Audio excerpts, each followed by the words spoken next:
Naghahanda na rin ang Immaculate Conception Cathedral sa Cubao, Quezon City para sa kasalang Dong Yan. Pero bukod daw sa pisikal na paghahanda sa inaabangang wedding, mas mahalaga raw ang spiritual preparation ng kapuso royal couple. May chika si Aubrey Carampel. Pasok!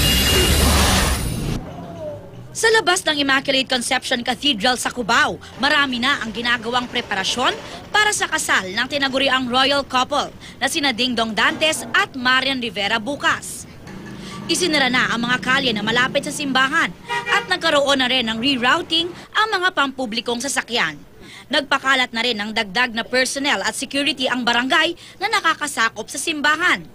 Bukod kasi sa mga bisita na aabot daw ng mahigit 1,000, maraming VIPs ang inaasahang dadalo, kabilang na si Pangulong Noynoy Aquino na parte ng entourage bilang witness of honor. Dito sa labas ng simbahan, isineset up na itong bleachers na ito para sa mga fans na hindi makakapasok sa loob ng simbahan at maglalagay rin ng widescreen para naman mapanood nila ang kasalang Ding Dong at Marian. 36 na personnel. Mamayang gabi, ganun din. Then tomorrow po, halos doble. Ngayong gabi sisimulan na ang pag-aayos sa loob ng simbahan.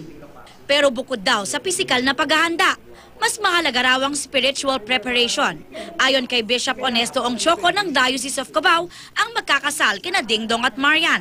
Unang nagsalita si Marian, sabi niya, maliit pa po ako dahil lumaki po ako sa Catholic family. Ang pagtingin ko po sa pag-aasawa ay sagrado. Si Ding Dong, ganun din. Sabi ko, kilala ko yung pamilya mo, you come from our parish, but I'd like to hear it from your own lips. Anong pananaw mo sa pag-aasawa? Sabi niya, I grew up in a Catholic family. So, malinaw po sa akin kapag naging